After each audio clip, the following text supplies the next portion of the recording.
Hello. हम लोग आज क्लास 12th में ऑप्टिक्स की शुरुआत करेंगे।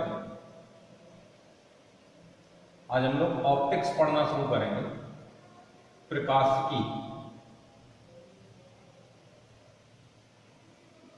अभी तक हम लोगों ने इलेक्ट्रिसिटी, मैग्नेटिज्म ये खत्म किया। आज से हम लोग शुरुआत करेंगे अब ऑप्टिक्स की। तो पहली बात आती है कि ऑप्टिक्स में क्या पढ़ा जाता है। प्रकाश व प्रकाश से संबंधित घटनाओं का अध्ययन हम जिसके अंतर्गत करेंगे वो फिजिक्स की वो वाली ब्रांच ऑप्टिक्स कहलाती है। इसमें प्रकाश से संबंधित घटनाओं का अध्ययन करेंगे। अब बात आती है कि प्रकाश क्या होता है। तो लाइट एक प्रकार की ऊर्जा है, प्रकाश भी एक प्रकार की ऊर्जा है जिसके द्वारा हम वस्तुओं को देख पाते हैं। यानी बिना इस ऊर्जा के हम वस्तुओं को नहीं देख सकते, और प्रकाश ऊर्जा जो है उसके कारण से हम वस्तुओं को देख लेते हैं। यदि प्रकाश की अनुपस्थिति है तो हम वस्तुओं को नहीं देख पाते। इसके पीछे कारण क्या है? जब प्रकाश सभी जगह उपस्थित होता है तो वह वस्तुओं से जाकर के टकराता है, टकराने के बाद वापस आकर के आंख के अंदर हमें प्रतिबिंब जो है उसको बनाता है। इस प्रकार से हम वस्तुओं को देखते हैं। अब बात आती है कि प्रकाश ठीक है, ऊर्जा है, लेकिन ऊर्जा का स्वरूप किस प्रकार का? तो ये विकिरण ऊर्जा, एक रेडिएशन एनर्जी है, और विकिरण ऊर्जा का जो क्षेत्र है वो बहुत ज्यादा विस्तृत है। इसमें से एक भाग है, यानी विकिरण का एक छोटा सा भाग, यानी एक छोटी रेंज जो होती है उसको हम प्रकाश कहते हैं। अब बात आती है कि वो रेंज कौन सी, कितने एंगस्ट्रॉम से कितने एंगस्ट्रॉम तक की होती है। तो इसको ध्यान रखने की बात है कि 3900 एंगस्ट्रॉम से 7800 एंगस्ट्रॉम ये तरंग दैर्ध्य जो है 3900 से 7800 एंगस्ट्रॉम तक की जो तरंग दैर्ध्य वाला विकिरण जो होता है वह दृश्य प्रकाश के अंतर्गत आता है। कुछ बुक्स में इसको 3700 3850 की लिख रखा है, लेकिन आप कॉमन सी जो बात है उसको 3900 से 7800 तक का ध्यान करके रखेंगे। ये जो क्षेत्र है, यानी इतनी तरंग दैर्ध्य तक का जो विकिरण होता है वह दृश्य प्रकाश है। अब फिर सोचा जाएगा प्रकाश के बारे में हमने बात कर ली कि प्रकाश क्या है। प्रकाश विकिरण है, विकिरण में कौन से रीजन से कौन से रीजन की बात नहीं ये होती। प्रकाश में जो पूरी बात की विकिरण का स्वरूप है उसमें तरंग दैर्ध्य कितने से कितने तक की होती है, ये बात होती। अब बात आती है प्रकाश जब हम पढ़ेंगे, यानी ऑप्टिक्स को हम पढ़ेंगे तो उसके संबंध में घटनाएं कौन कौन सी पढ़ेंगे। तो आप लोगों ने हाई स्कूल में कुछ घटनाएं पढ़ रखी, जैसे प्रकाश का परावर्तन, प्रकाश का अपवर्तन। ठीक, अब हम लोग जो इंटरमीडिएट में पढ़ेंगे उसमें कुछ घटनाएं और जुड़े, जैसे प्रकाश का परावर्तन पढ़ेंगे, अपवर्तन पढ़ेंगे, ठीक, व्यतिकरण पढ़ेंगे, विवर्तन पढ़ेंगे, ध्रुवण पढ़ेंगे और प्रकाश वैद्युत प्रभाव पढ़ेंगे। इस तरीके से हम ये चैप्टर्स को स्टडी करेंगे। तो इस क्रम में जो सबसे पहला होगा वो है प्रकाश का परावर्तन। अभी यूपी बोर्ड के पाठ्यक्रम में से परावर्तन वाला पोर्शन जो है हटा दिया गया। वो कारण केवल इतना ही है क्योंकि वो आप लोगों ने पहले से लर्न करके रखा हुआ है, यानी पहले से उसको आप जानते हैं, इस कारण से उस पार्ट को हटाएगा। तो उसको एक बार हम फिर से रिफ्रेश करते हैं। उसकी वजह क्या है? क्योंकि इसका उपयोग बार बार अन्य चैप्टर्स में आगे होता रहता है, इस वजह से इसकी बेसिक जो जानकारी है उसको हम फिर से रिवाइज करें। तो पहली बात आती है प्रकाश का परावर्तन क्या है। जब प्रकाश किसी वस्तु से टकराता है और टकरा करके फिर लौट करके वापस उसी माध्यम में चला जाता है। फिर से सुनना, जब प्रकाश एक माध्यम से चलता है और किसी वस्तु या सतह से वो टकराता है और टकरा कर उसी माध्यम में वापस चला जाता है, इस घटना को प्रकाश का परावर्तन कहते हैं। अब प्रकाश का जो परावर्तन है उसमें तीन चीजें अगर हम यहाँ पर नेट करें तो देखेंगे। ये है नीचे परावर्तक सतह, और ये मान लो आपतन बिंदु, यानी जिस पर प्रकाश की किरण आके टकराए। ये प्रकाश की किरण जो आती है इसको इंसिडेंट रे है, और आपतन बिंदु पर ये हमने खींच रखा है, इसको नॉर्मल बोलते हैं, अभिलंब बोलते हैं। अभिलंब और आपतित किरण के बीच इंसिडेंट एंगल यानी आपतन कोण होता है। आई क्या है? आपतन। हम जानते हैं कि ये परावर्तक सतह से टकराएगा और लौट करके फिर पहले माध्यम में वापस चला जाएगा। तो ये जो वापस जाने वाली किरण है उसको हम रिफ्लेक्ट रे बोलते हैं, परावर्तित किरण। और अविलंब और परावर्तित किरण के बीच जो कोण बनता उसको हम R से रिप्रेजेंट करते हैं। ये आपतन कोण हो गया, ये परावर्तन कोण हो गई, ये आपतित किरण हो गई, ये परावर्तित किरण हो गई, ये आपतन बिंदु पर खींचा गया अभिलंब है। ठीक, इस प्रकार से इसको हम देखते हैं। तो परावर्तन की घटना ये हुई। परावर्तन के संबंध में दो नियम।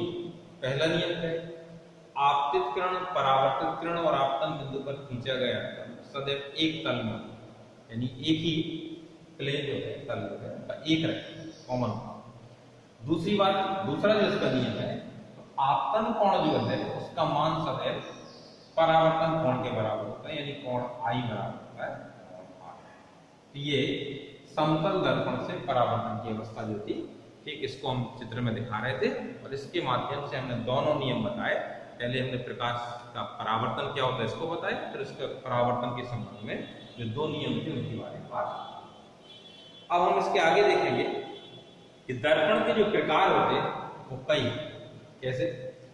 तो एक तो होता समतल दर्पण, एक होता गोलीय दर्पण। गोलीय दर्पण कैसे बनता है? अगर हम एक स्फीयर लेते हैं, हॉलो स्फीयर, ये ग्लास का बना हुआ है, इसमें से इतना पार्ट ये काटने के बाद जो हिस्सा बचेगा उसके एक सतह पर पॉलिश कर रहे हैं। पॉलिश से मतलब उसको परावर्तक करना।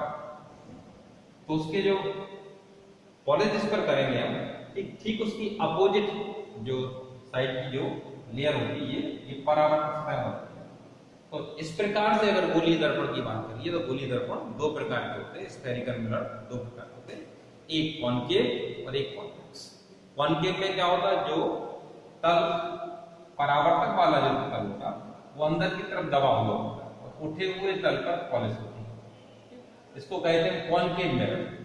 और एक होता है कॉन्वेक्स मिरर, इसमें क्या करते हैं, जो दबा हुआ तल है उस पर पॉलिश कर दी जाती है और उठा हुआ जो तल होता है वो परावर्तक सतह के रूप में काम करता है।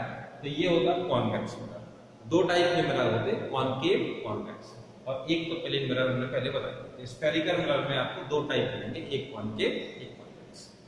इसके बाद फिर कुछ नियम थे जिसमें हम ऑप्टिकल रे डायग्राम बनाते, उसमें हमेशा ये बात हमें ध्यान रखनी कि ऑप्टिकल रे डायग्राम में ऑब्जेक्ट यानी जो वस्तु होती है वो हमेशा दर्पण के बाईं ओर रखनी। ये बात कॉमन याद रखनी पड़ती है हमेशा के लिए। फिर इसके बाद आती है इसका जो फॉर्मूला होता है, ठीक, वो क्या है? तो ये डेरिवेशन अभी आप लोगों के सिलेबस में नहीं है, इस बारी पहले था। तो इसमें यदि इस दर्पण की फोकस दूरी f है, 1/f इक्वल होता है 1/v प्लस 1/v, जहां पर f जो है दर्पण की फोकस दूरी हो जाएगी, v प्रतिबिंब तक की दूरी है, प्रकाश केंद्र से प्रतिबिंब तक की दूरी है, और u प्रकाशिक केंद्र से वस्तु तक की दूरी है। तो इसमें ये ध्यान रखेंगे कि ये वाला फॉर्मूला जो है दोनों में, दोनों दर्पण में यानी गोलीय दर्पण में प्रयोग में लाए। साथ में एक बात और याद रखनी पड़ेगी, गोलीय दर्पण में जो वक्रता त्रिज्या होती थी, जिस गोले का ये पार्ट है, यानी जिस दर्पण हमने बनाया, गोलीय दर्पण जब बनाया तो वो किसी न किसी गोले से बनाया, तो जिस गोले का वो पार्ट है तो उसकी त्रिज्या जो होती वो रेडियस ऑफ कर्वेचर यानी वक्रता त्रिज्या कहलाती है। अब इसी दर्पण के लिए वक्रता त्रिज्या और फोकस दूरी के बीच क्या संबंध होता?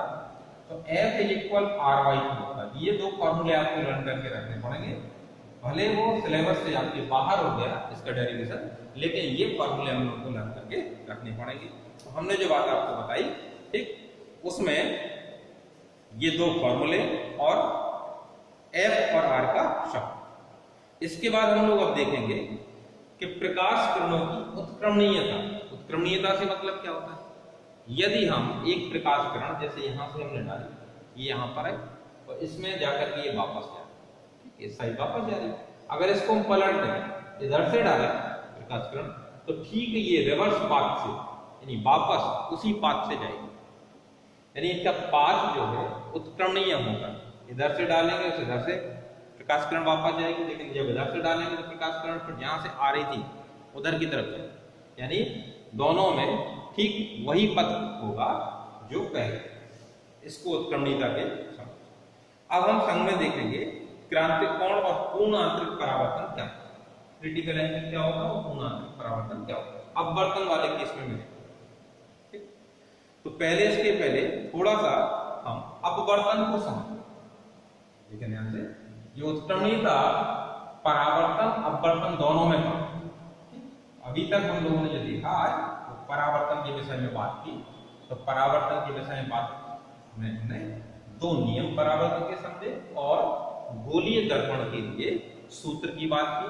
और गोलीय दर्पण में सूत्र में दो सूत्र लिए, एक फोकस दूरी वाला और एक वक्रता त्रिज्या और फोकस दूरी के बीच संबंध, ये दो। अब हम कहते हैं अगला जो है पढ़ना अपवर्तन, ठीक, रिफ्रैक्शन। पहले हमने रिफ्लेक्शन पढ़ा, अब पढ़ेंगे रिफ्रैक्शन। तो अपवर्तन क्या होगा? तो ये बड़ा सरल सा है, इसको आप समझेंगे। जब प्रकाश किरण एक माध्यम से चलती है और दूसरे माध्यम में प्रवेश करती है तो उसमें या तो अभिलंब की ओर झुक जाती है या विलंब से दूर हट जाती है। इसमें भी वही, अपवर्तन के नियम में भी दो नियम इसमें है। पहला है ये आपतित किरण है, ये अपवर्तित किरण है। ये आपतन बिंदु है, आपतन बिंदु पर खींचा गया अभिलंब। तो पहला नियम क्या है? आपतित किरण, अपवर्तित किरण और आपतन बिंदु पर खींचा गया विलंब सदैव एक तल में होते, ये पहला। दूसरा नियम इसमें थोड़ा अलग है। आपतन कोण की ज्या और अपवर्तन कोण की ज्या का अनुपात एक नियतांक होगा। यानी यहाँ पर अगर हम sine i upon sine r लिखें, दोनों की ज्या मतलब साइन के मोड़ में, तो एक नियतांक होता है जिसे प्रथम माध्यम के सापेक्ष द्वितीय माध्यम का अपवर्तनांक है, ठीक। तो ये हो जाएगा आपका 1n2। अब यहां पर जो 1n2 है, इसी के साथ साथ हम लोग एक चीज और सुनेंगे। पहले फिर क्लियर कर दें, पहले अपवर्तन की हमने बात बताई। अपवर्तन क्या है? जब प्रकाश किरण एक माध्यम से चलती है और दूसरे माध्यम में प्रवेश करती है, वह अपने मार्ग से हट जाती है।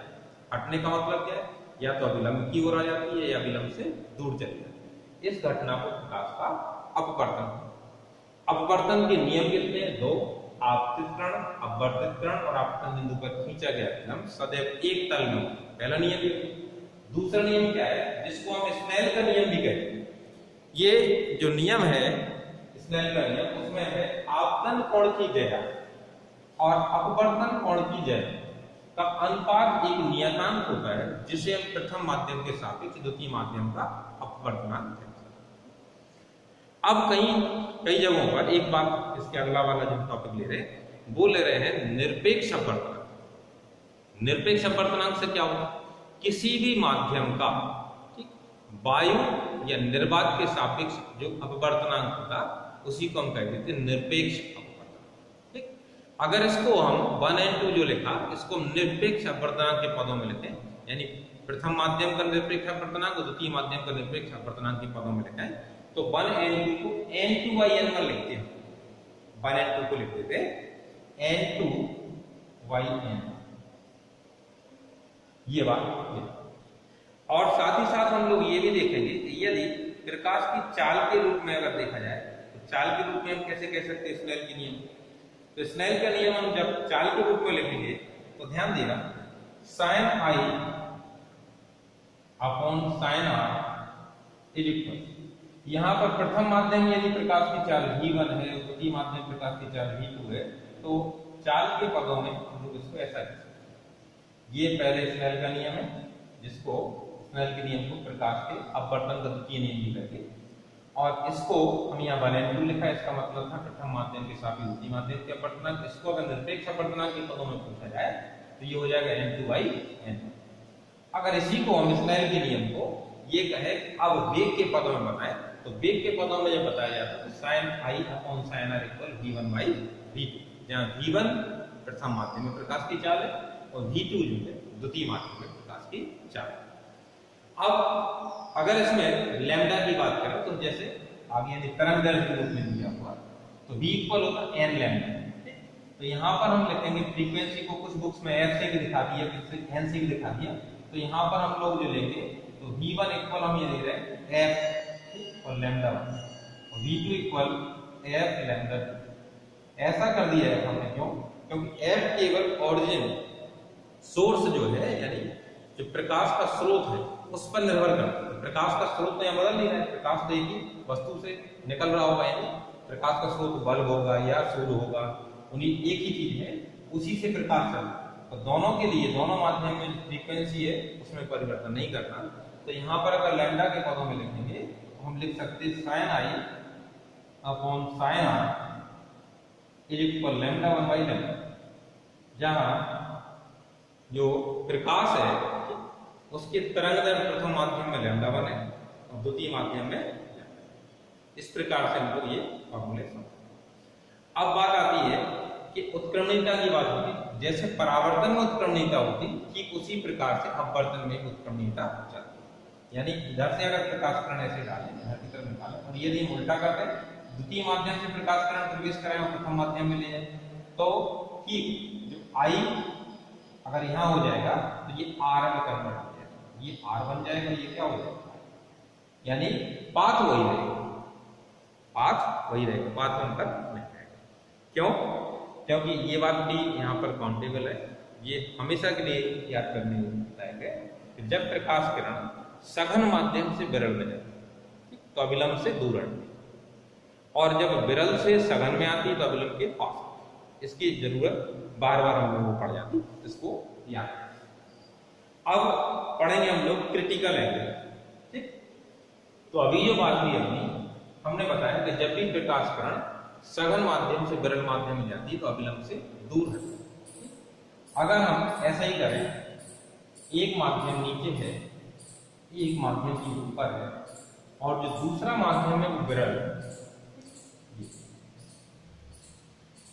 यहां पर ये दूसरा माध्यम है, प्रथम माध्यम सघन है, दूसरी माध्यम जो है वो विरल है।